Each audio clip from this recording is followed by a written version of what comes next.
Capítulo 9. Ecografía obstétrica de rutina. La ecografía es un método diagnóstico no invasivo extremadamente útil en vigilar la salud fetal in útero. Su bajo precio, alta disponibilidad y carencia de radiación ionizante hacen de la ecografía un examen frecuente en la embarazada, incluso efectuado con mayor frecuencia que lo necesario.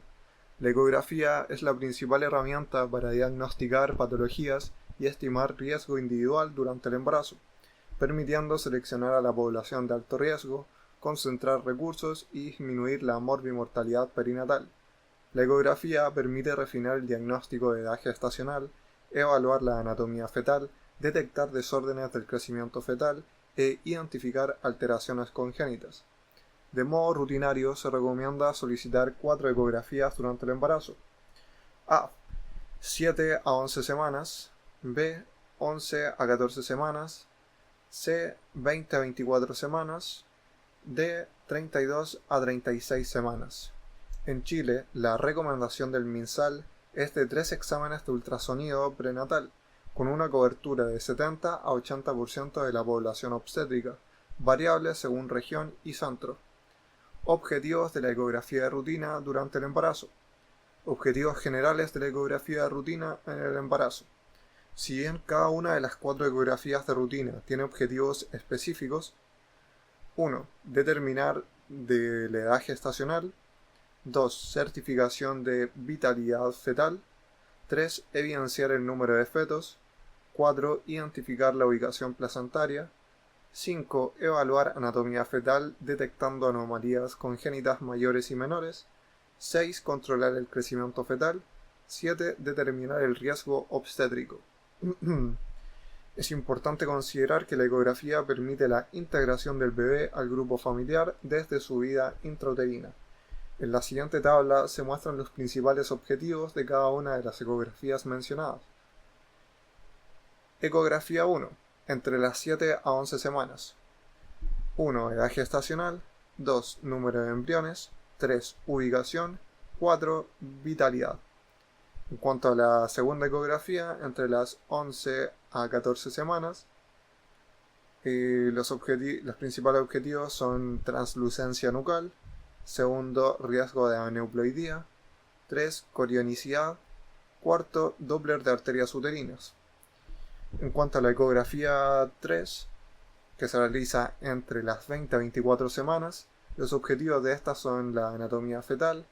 Segundo, placenta y líquido amniótico. Tercero, cervicometría. Cuarto, Doppler de arterias uterinas. En cuanto a la ecografía, a la cuarta ecografía, que se realiza entre las 32 a 36 semanas, sus objetivos son el crecimiento fetal. 2. Bienestar fetal. 3. Líquido amniótico. 4. Ubicación placentaria. En profundidad, en cuanto a la ecografía del primer trimestre, que se realiza entre las 7 a 11 semanas, se refiere a una ecografía efectuada entre 7 a 11 semanas de edad gestacional, habitualmente por vía transvaginal.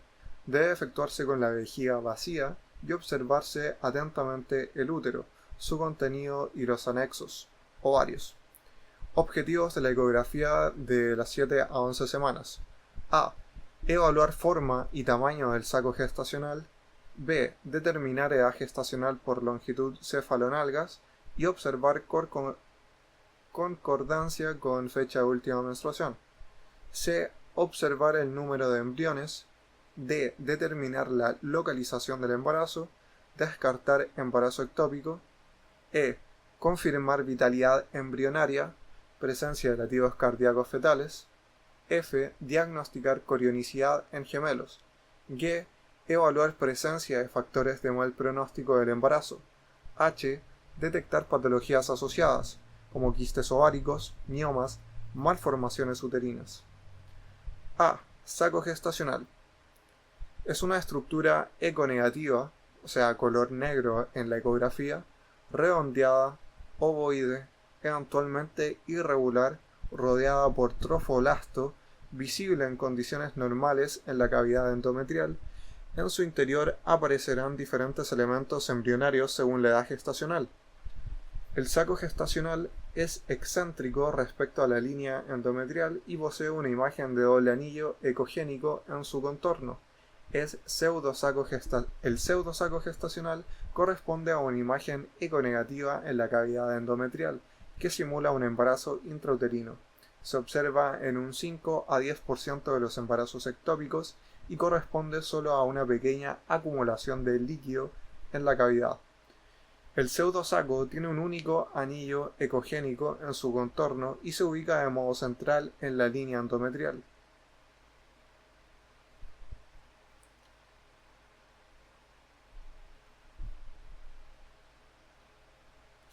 B. Edad gestacional.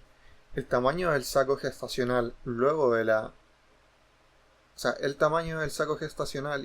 la longitud cefalonalgas son parámetros útiles para el cálculo de la edad gestacional. C. Número de embriones. El saco gestacional debe ser observado en su totalidad para identificar el número de embriones. Cada uno de ellos debe ser medido y los signos de vitalidad evaluados. En esta ecografía es posible saber, en casos de embarazo gemelar, la corionicidad. D. Localización del embarazo. El embarazo normotópico es aquel que se implanta en el interior de la cavidad endometrial. En cambio, en el embarazo ectópico, la implantación del huevo fecundado ocurre en una ubicación distinta a la cavidad endometrial. La visualización del saco gestacional en la cavidad endometrial descarta un embarazo ectópico. Sin embargo, existe el denominado embarazo heterotópico. Es un evento de muy baja frecuencia en el cual coexisten un embarazo normotópico con uno ectópico. El saco gestacional intrauterino es habitualmente visible desde las 4,5 semanas de embarazo. En una mujer con beta-HCG mayor a 3500, la probabilidad de encontrar un saco gestacional en la ecografía es del 99%. Su ausencia debe hacer sospechar un embarazo ectópico. E. Vitalidad embrionaria.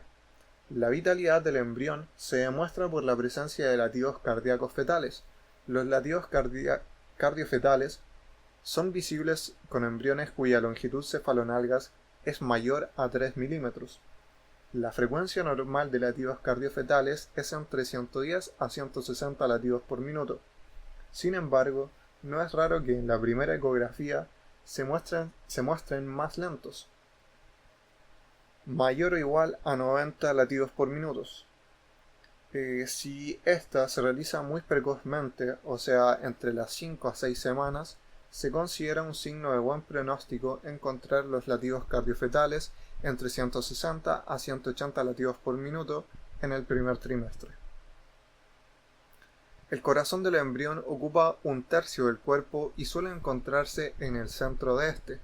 La distancia desde el corazón hasta los extremos del embrión debe ser similar.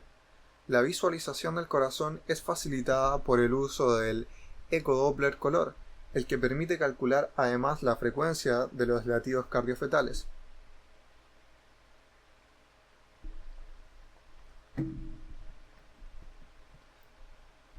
F. Corionicidad en gemelos. Según su placentación, los embarazos gemelares múltiples se clasifican en bicoriales o monocoriales. Los bicoriales poseen dos placentas, separadas o simulando una masa placentaria, pero funcionalmente independientes. En cambio, los monocoriales solo presentan una placenta anatómica y funcionalmente compartida, presentando casi en el 100% comunicaciones vasculares. La corionicidad es el elemento fundamental para establecer el pronóstico y el manejo de un embarazo gemelar y debe ser diagnosticada antes de las 14 semanas. La determinación de la corionicidad es posible mediante la observación de la membrana interamniótica en su llegada a la masa placentaria, lo que es factible desde las 10 semanas en adelante, por lo que con mayor frecuencia se examina en la eco 11 a 14 semanas. En una ecografía con más de 6 semanas La ausencia de membrana divisoria entre los dos fetos hace el diagnóstico de embarazo gemelar monoamniótico, y todos ellos son monocoriales, además de monocigóticos. Para más detalles, revisar el capítulo 30, embarazo múltiple.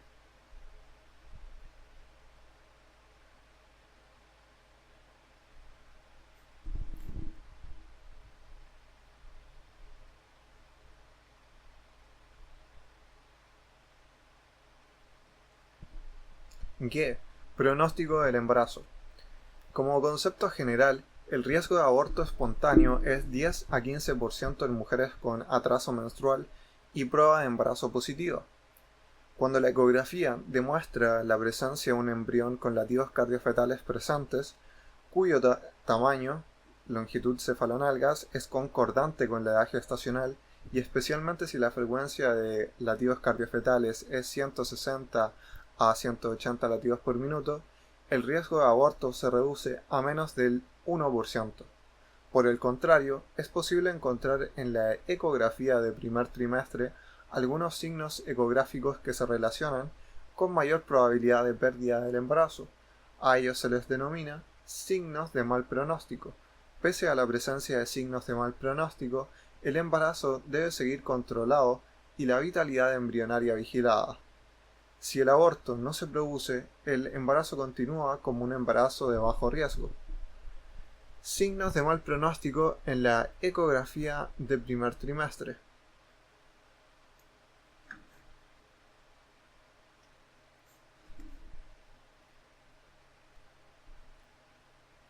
Uno.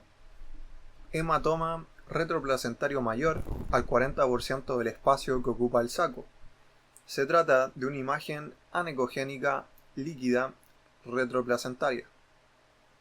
2 a 3 veces mayor riesgo de aborto. Mayor riesgo mientras mayor es el tamaño de hematoma. 2. Frecuencia cardíaca disminuida. Menor a 100 latidos por minuto después de las 7 semanas. 3. Relación saco gestacional embrión disminuida.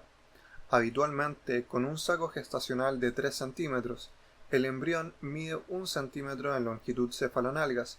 Si el tamaño del saco es muy pequeño para el embrión, el riesgo de aborto es mayor. 4. Saco vitelino. Diámetro mayor a 5 milímetros. Calcificaciones. H. Patologías asociadas. En la ecografía de primer trimestre debe explorarse el útero y los anexos en busca de patologías asociadas como miomas, malformaciones uterinas o quistes ováricos. Es frecuente observar el cuerpo lúteo, el que aparecerá como un quiste ovárico de ecogenicidad intermedia. Ahora vamos con la segunda ecografía que se realiza entre las 11 a 14 semanas. Esta ecografía se efectúa por vía abdominal con la vejiga vacía. Su principal utilidad es la determinación del riesgo de aneuploidía fetal, el cálculo de la edad gestacional a través de la medición del líquido, de la longitud cefalonalgas, diámetro biparietal y longitud femoral, es bastante preciso, con un margen de error razonable, por lo que puede reemplazar a la ecografía de las 7 a 11 semanas. Dado que el MinSal recomienda solo 3 ecografías durante el embarazo, los objetivos de la ecografía de las 7 a 11 semanas se deben incluir en esta ecografía. Objetivos de la ecografía de las 11 a 14 semanas. A.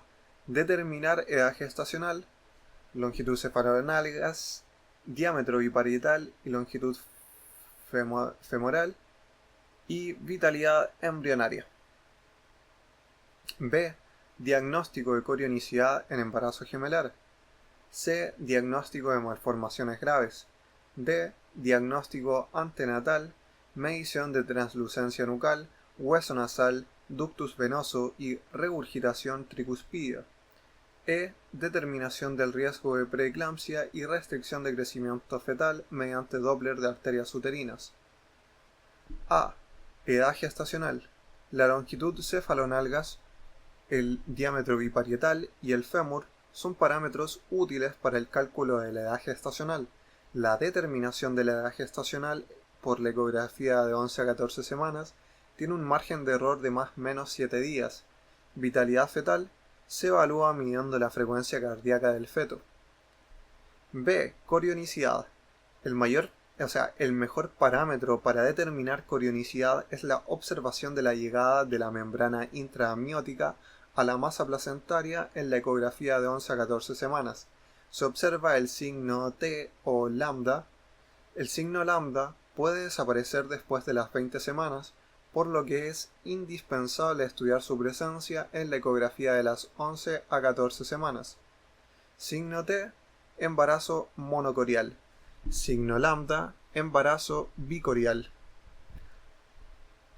La determinación del sexo fetal puede ser de utilidad en determinar corionicidad, pues si los gemelos son de diferente sexo tendremos seguridad de que se trata de un embarazo bicorial y por cierto bicigótico.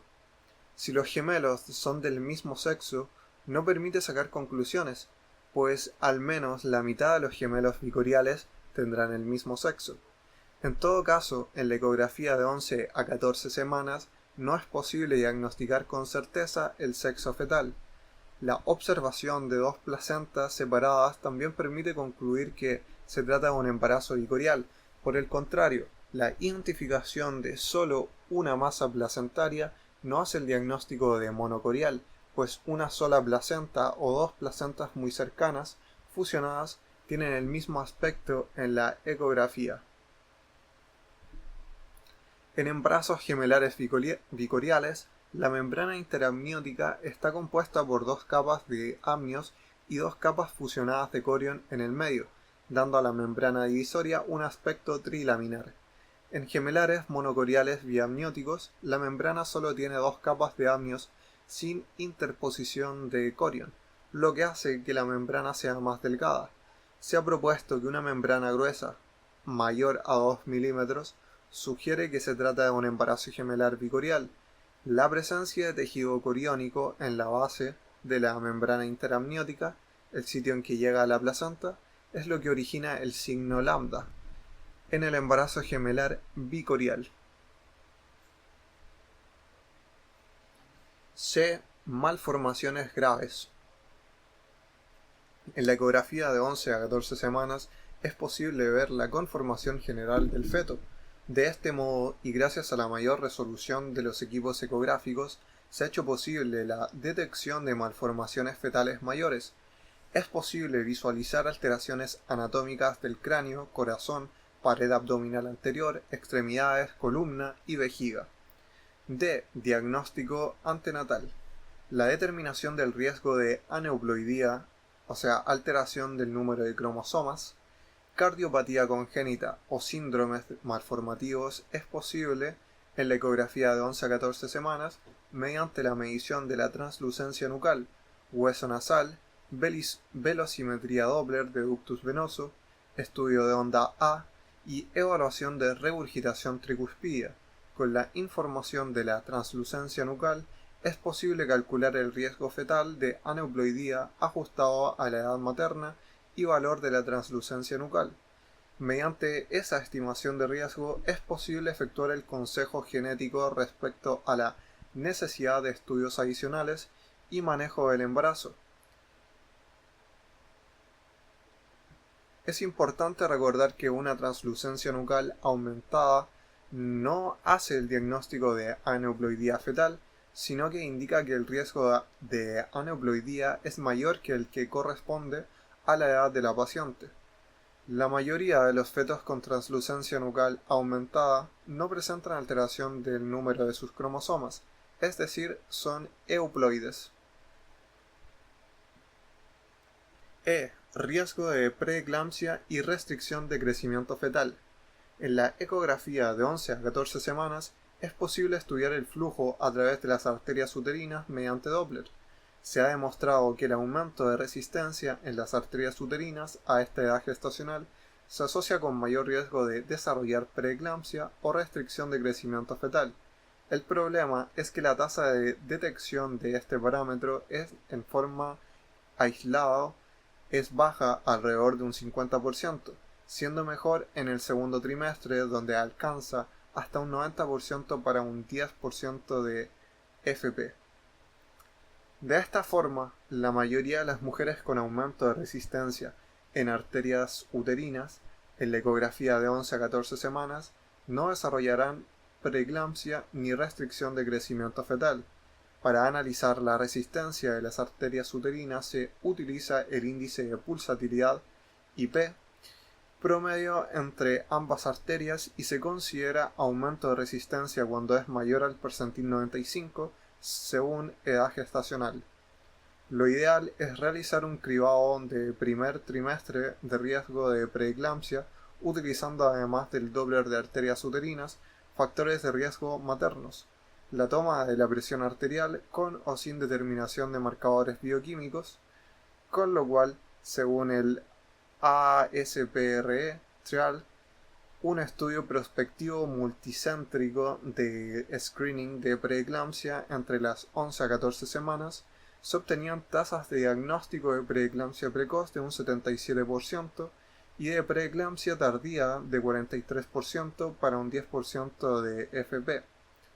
Además, las pacientes con alto riesgo de preeclampsia pretérmino, mayor a 1, partido 100, se randomizaron a aspirina versus placebo desde las 11 a 14 semanas hasta las 36 semanas y se observó una disminución del 60% en la incidencia de preeclampsia precoz.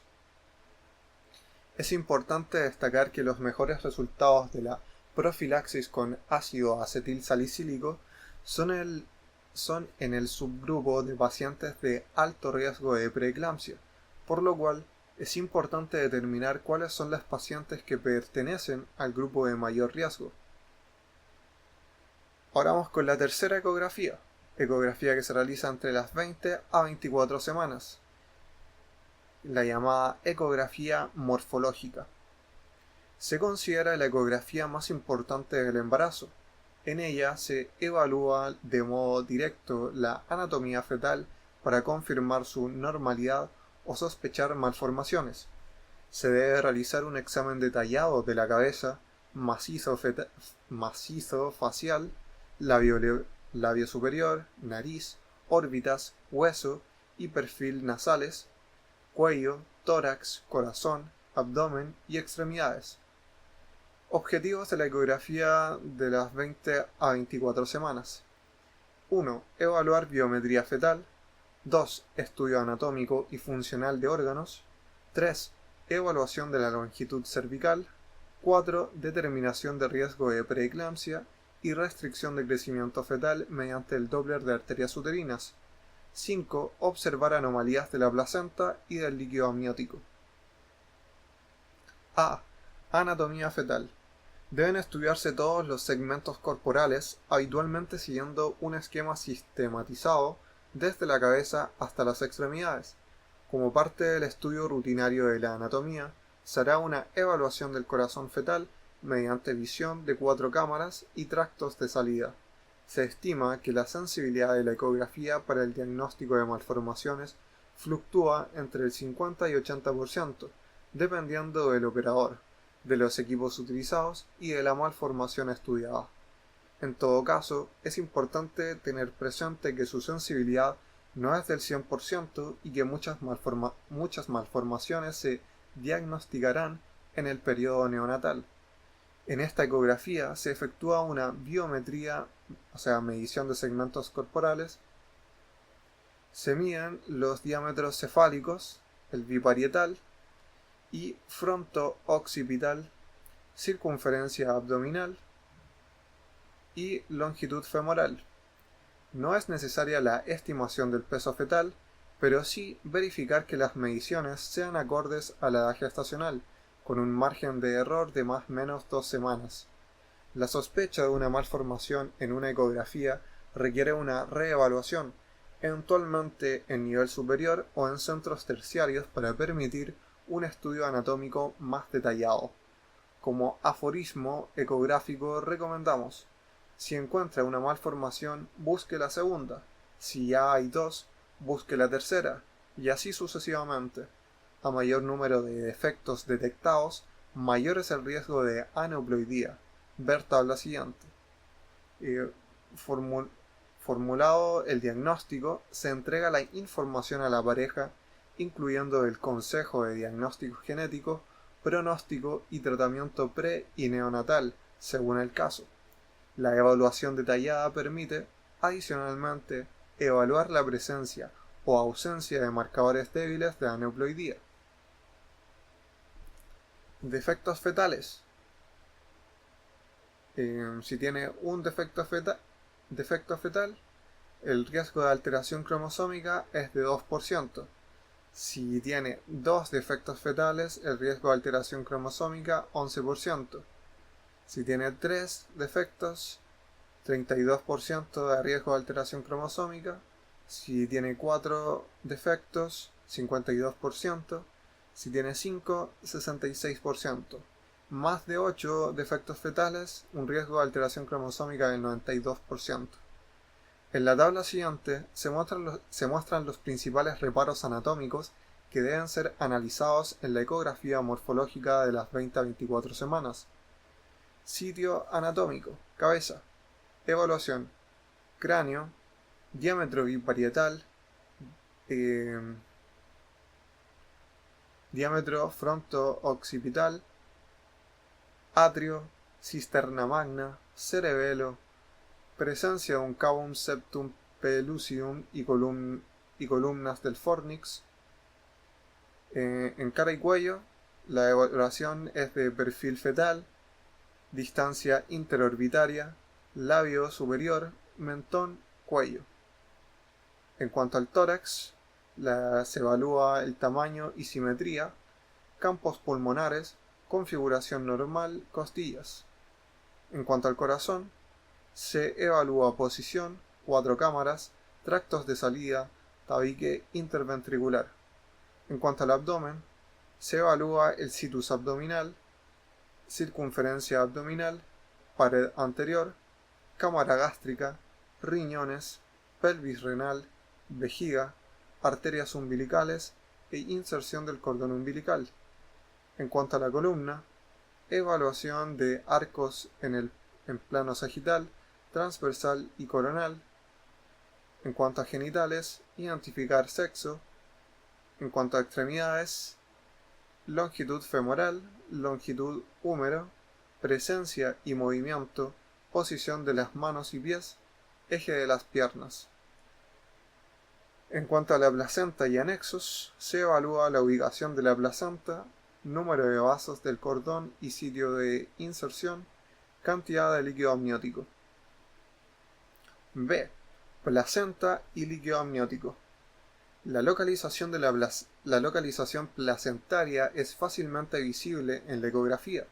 Lo más habitual es que la placenta se encuentre en el fondo y cara superior de la cavidad uterina.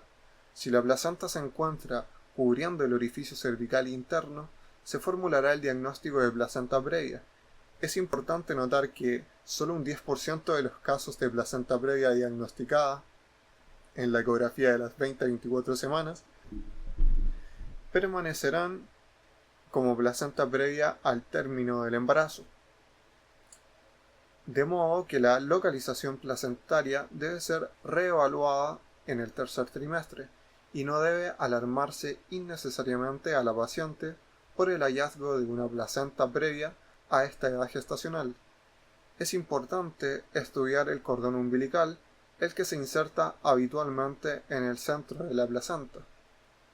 La inserción periférica del cordón en la placenta puede asociarse a una inserción velamentosa del cordón.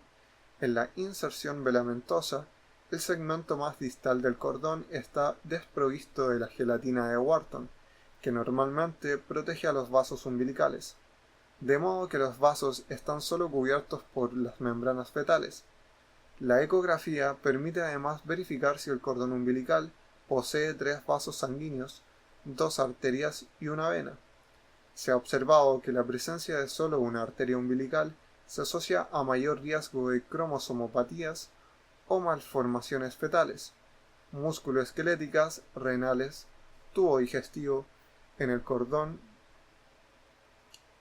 tubo digestivo, cardíacas y cerebrales, o restricción del crecimiento fetal, por lo que la detección de una sola arteria umbilical en el cordón obliga a una evaluación detallada del feto y un seguimiento del crecimiento fetal.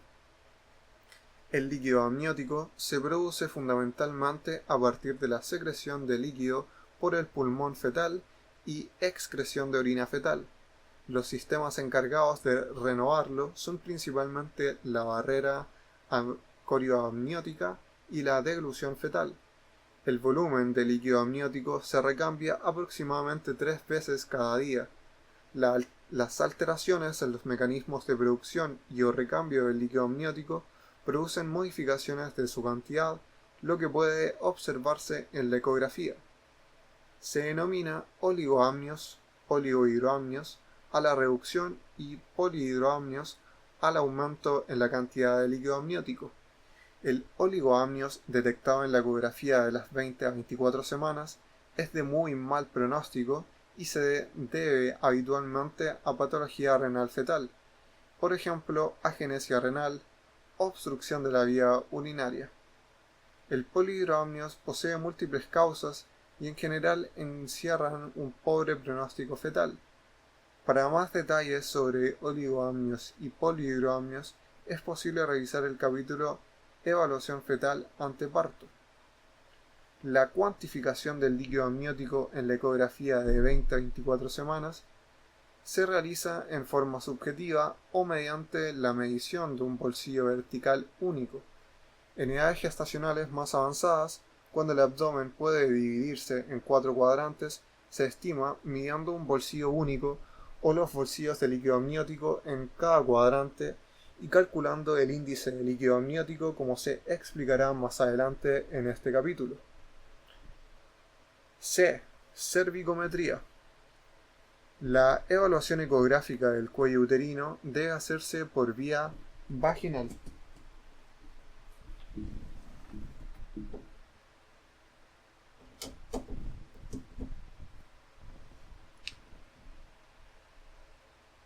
Midiendo la longitud del canal cervical en línea recta, desde el orificio cervical interno al orificio cervical externo, teniendo la paciente la vejiga vacía y cuidando no ejercer excesiva presión con el transductor. Durante un examen alterado, es posible observar dilatación del orificio cervical interno y la protrusión de las membranas hacia el canal formando un embudo, el funnel. Si se detecta funnel, el canal cervical debe medirse desde el ápice del embudo hasta el orificio cervical externo. Existe una correlación muy buena entre la longitud cervical medida por ecografía vaginal previo a las 24 semanas y el riesgo de parto prematuro, siendo esta una variable continua, de modo que es posible decir que mientras más corto es el cuello, mayor es el riesgo de parto prematuro. Como valor de corte para predecir alto o bajo riesgo de parto prematuro, se recomienda utilizar 25 milímetros para población de alto riesgo y 20 milímetros para población de bajo riesgo. Recomendamos efectuar una cervicometría de modo rutinario en toda embarazada en la ecografía de 20 a 24 semanas para seleccionar al grupo con riesgo elevado de parto prematuro. Una embarazada con cervicometría menor a 20 milímetros en la ecografía de 20 a 24 semanas tiene un riesgo cercano al 30% de parto prematuro antes de las 35 semanas. Ese riesgo se reduce en un 30 a 40% con intervenciones terapéuticas, progesterona, cerclaje. Pasadas las 32 semanas, este screening va perdiendo su utilidad, ya que hay un acortamiento fisiológico del cérvix uterino.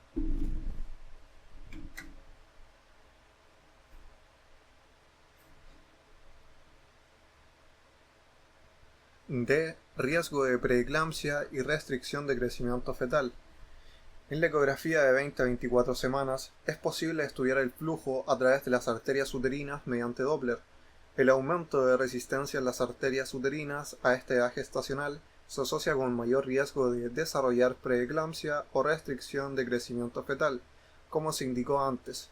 Para evaluar la resistencia en las arterias uterinas se usa el índice de pulsatilidad promedio de ambas arterias, considerando aumento de resistencia en un promedio mayor al percentil 95 para esta edad gestacional. Las tasas de detección de preeclampsia precoz y tardía mediante el índice de pulsatilidad promedio alcanzan 90% para un 10% de FP.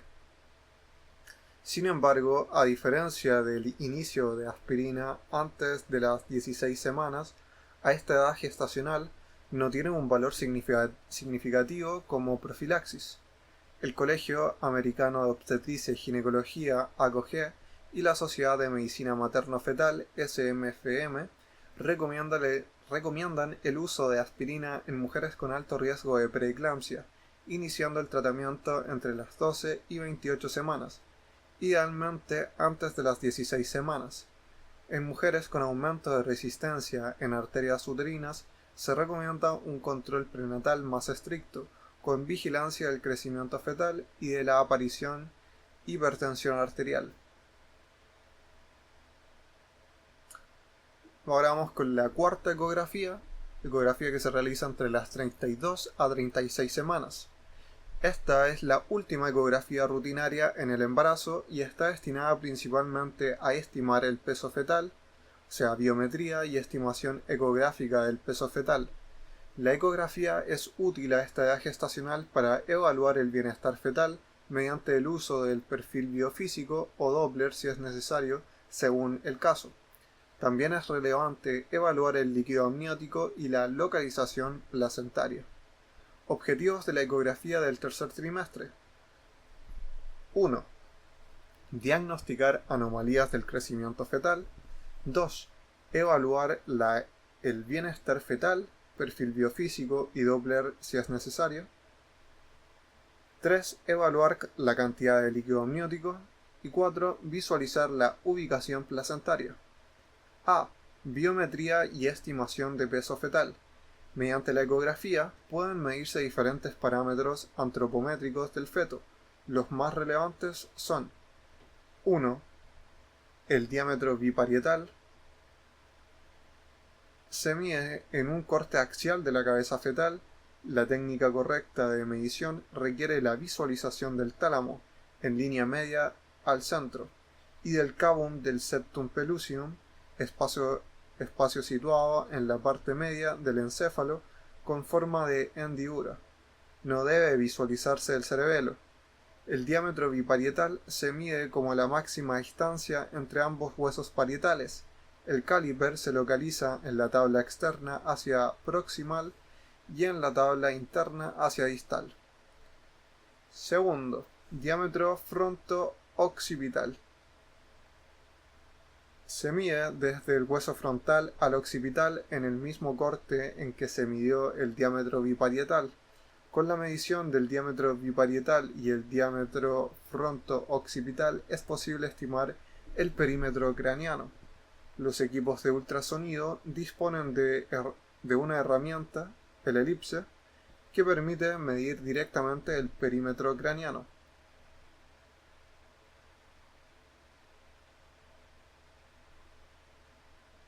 Tercero, circunferencia abdominal, el perímetro, o diámetro abdominal antero-posterior y transverso.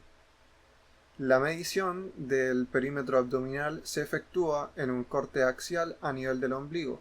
La técnica correcta requiere la observación de un corte en que sea visible el estómago, cámara gástrica, la columna y la vena umbilical que confluye con el seno portal. No deben visualizarse los riñones. Puede medirse directamente el perímetro abdominal o bien los diámetros antero-posterior y transverso y calcular la circunferencia abdominal. Cuarto, longitud femoral. La longitud del fémur es la medición de la diáfisis femoral de extremo a extremo. Se realiza en el eje longitudinal del fémur teniendo únicamente en cuenta la parte osificada, diáfisis y metáfisis.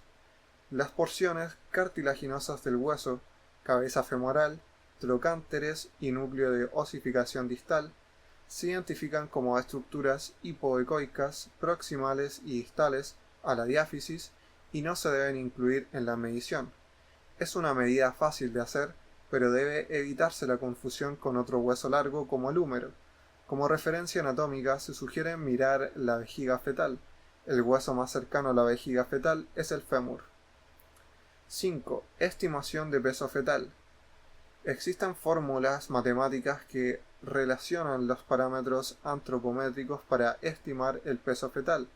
Habitualmente usan diámetro biparietal o perímetro cefálico, el perímetro abdominal o sus diámetros y la longitud femoral. La fórmula de uso más difundido es la fórmula de Hadlock, 1985, para la cual se ha demostrado la mayor precisión y certeza diagnóstica. La estimación de peso fetal ecográfico tiene un 10% de error. La estimación de peso fetal se compara con el patrón de crecimiento intrauterino correspondiente a la edad gestacional para saber si el feto tiene un peso normal o si se encuentra fuera de rango normal entre percentil 10 y percentil 90. Para la evaluación del crecimiento fetal se recomienda el uso de las curvas de crecimiento de la Organización Mundial de la Salud, publicadas en 2017. B. Evaluación del bienestar fetal. Se denomina evaluación del bienestar fetal a un conjunto de pruebas ecográficas u otras que permiten conocer si el feto se encuentra en buenas condiciones, específicamente si su oxigenación es apropiada. Como se verá en el capítulo Evaluación fetal anteparto, mediante ecografía es posible evaluar el bienestar fetal efectuando un perfil biofísico fetal o una velocimetría Doppler de vasos fetales.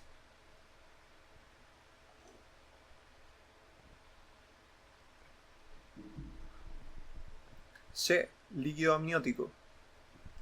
El líquido amniótico es anecogénico, de modo que se ve negro. La ecografía permite estimar la cantidad de líquido amniótico de modo subjetivo u objetivo. La evaluación subjetiva es la impresión de quien hace la ecografía basado en su experiencia de que el líquido amniótico se encuentra normal, aumentado o disminuido. La evaluación objetiva requiere la medición de los bolsillos de líquido amniótico. Para medir un bolsillo de líquido amniótico, el transductor se pone perpendicular al abdomen materno y se mide la profundidad del líquido amniótico en el sitio en que se pone el transductor. La estimación de normalidad o anormalidad del volumen del líquido amniótico puede hacerse buscando el bolsillo de mayor tamaño en toda la ecografía o bien calculando el índice de líquido amniótico. Para calcular el índice de líquido amniótico se divide el abdomen materno en 4 cuadrantes. Se mide el bolsillo de mayor tamaño en cada cuadrante. La sumatoria de las mediciones de los 4 cuadrantes constituye el índice de líquido amniótico.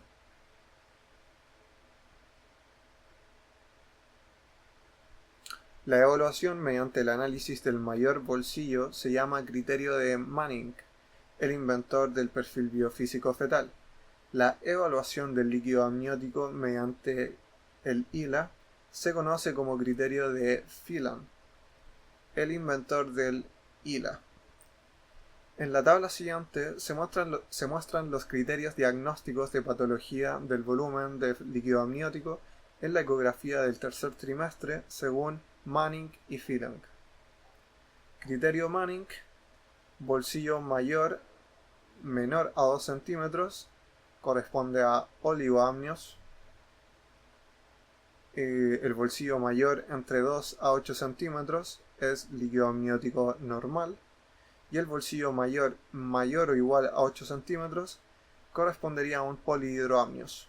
En cuanto a los criterios de Phelan, el creador del índice de líquido amniótico, un ILA menor a 5 centímetros corresponde a oligoamnios, un ILA entre 5 y 8 centímetros es un líquido amniótico disminuido, ILA de 8 a 18 centímetros es un líquido amniótico normal, un ILA de 18 a 24 centímetros es un líquido amniótico aumentado, un hila mayor o igual a 25 centímetros corresponde a polihidroamnios.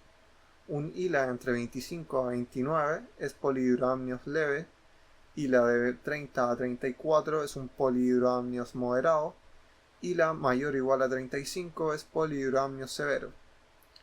D. Inserción placentaria. La inserción o ubicación placentarias debe evaluarse en la ecografía de tercer trimestre para descartar placenta previa. Placenta previa es aquella que se implanta en el segmento inferior del útero, de modo que ésta tiene una posición caudal con respecto a la presentación fetal al momento del parto, es decir, la placenta está más cerca del orificio cervical interno que el feto. Para más detalles, es posible revisar el capítulo Metrorragia de la segunda mitad del embarazo. Habitualmente, la localización placentaria es fácilmente identificable en una ecografía abdominal. Sin embargo, en casos límites, especialmente si la placenta está en la cara posterior del útero, una ecografía vaginal permitirá visualizar mejor el borde de la placenta y definir qué tan cerca se encuentra del orificio cervical interno. Como se dijo antes, en aquellos casos en que se diagnosticó placenta previa en la ecografía de 20 a 24 semanas, se recomienda reevaluar el diagnóstico de placenta previa en el tercer trimestre. La mayoría de las placentas que cubren el orificio cervical interno en el segundo trimestre estarán en localización normal al final del embarazo, producto del crecimiento uterino. Resumen del capítulo. La ecografía es el mejor medio no invasivo de vigilar del bienestar fetal. Durante el embarazo se recomienda solicitar al menos 4 ecografías, aunque el MinSal recomienda solo la realización de 3, logrando cobertura del 70 a 80%. Punto 2. Ecografía del primer trimestre o precoz, de 7 a 12 semanas. Habitualmente realizada por vía vaginal y cuya principal utilidad es determinar la edad gestacional. Además, debe evaluar la localización del embarazo y el saco gestacional señalando el número de embriones y su vitalidad, pudiendo incluso precisar, en casos de embarazo gemelar, si este es mono o biamniótico y su corionicidad.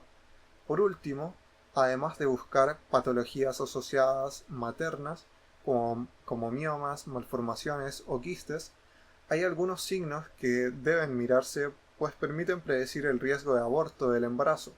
Estos son conocidos como signos de mal pronóstico e incluyen hematoma retroplacentario mayor a 40% del espacio que ocupa el saco, frecuencia cardíaca menor a 100 latidos por minuto después de las 7 semanas, relación saco gestacional, embrión disminuida y saco vitelino con un diámetro mayor a 5 milímetros o con calcificaciones. Ante la presencia de estos signos, el embarazo debe continuar siendo vigilado y si el aborto no se produce antes de la siguiente ecografía, este continúa como un embarazo de bajo riesgo. Tercer punto. Ecografía entre las 11 a 14 semanas, la cual es realizada por vía abdominal y cuyo objetivo principal es evaluar el riesgo de aneuploidías fetales mediante la medición de la translucencia nucal ajustado a edad materna, hueso nasal, velocimetría Doppler del ductus venoso y evaluación de la regurgitación tricuspidia. Además, puede estimar la edad gestacional mediante longitud cefalonalgas, diámetro biparietal y longitud femoral, con márgenes de error razonables, por lo que en Chile, ante la recomendación MinSal de 3 ecografías en el embarazo, los objetivos de la ecografía precoz deben ser abarcados en esta. Acá debe precisarse la corionicidad, lo que se hace observando la llegada de la membrana interamniótica a la masa placentaria, signo T, embarazo monocorial, signo lambda, embarazo bicorial. Además, pueden detectarse malformaciones de la anatomía fetal gruesa, cráneo, corazón, pared abdominal anterior y vejiga. Por último, se puede estudiar el flujo a través de las arterias uterinas para estimar el riesgo a desarrollar preeclampsia y restricción del crecimiento fetal. Si bien un aumento de la resistencia en dichas arterias, analizado mediante el índice de pulsatilidad promedio entre ambas arterias uterinas, tiene un bajo valor predictivo positivo para dichas patologías, el uso de aspirina profiláctica en estas pacientes es un tratamiento fácil y de bajo riesgo que justifica la medición del Doppler de arterias uterinas a esta edad gestacional. Cuarto, ecografía morfológica entre las 20 a 24 semanas. Se considera la más importante puesto que evalúa la anatomía fetal mediante biometría fetal, diámetros cefálicos, circunferencia abdominal y longitud femoral. A mayor número de efectos encontrados, mayor es el riesgo de aneuploidías. Por otro lado, se debe determinar la ubicación de la placenta, del cordón y la evaluación subjetiva del líquido amniótico. Por otro lado, permite evaluar el riesgo de preeclampsia, restricción del crecimiento fetal mediante Doppler de arterias uterinas y de parto prematuro a través de la cervicometría. Un cuello menor a 20 milímetros de longitud tiene un riesgo de 30% de parto prematuro, el cual se reduce en un 30 a 40% con tratamiento de progesterona o cerclaje. Quinto punto del resumen. Ecografía tercer trimestre, que se realiza entre las 32 a 36 semanas, cuyo objetivo es evaluar el crecimiento fetal a través del peso fetal. Este último se estima midiendo diámetro biparietal, circunferencia abdominal y longitud femoral. Con dichos parámetros se aplica una fórmula que estima el peso fetal con un 10% de error. Además, es importante la evaluación del bienestar fetal, de la ubicación placentaria y del líquido amniótico, para hacer el diagnóstico de líquido amniótico normal, oligoamnios o polihidroamnios, según criterios de Manning o Phelan. Phelan, el creador del índice de líquido amniótico, y Manning, el que se rige por la longitud del bolsillo mayor. Y con esto damos fin al capítulo 9.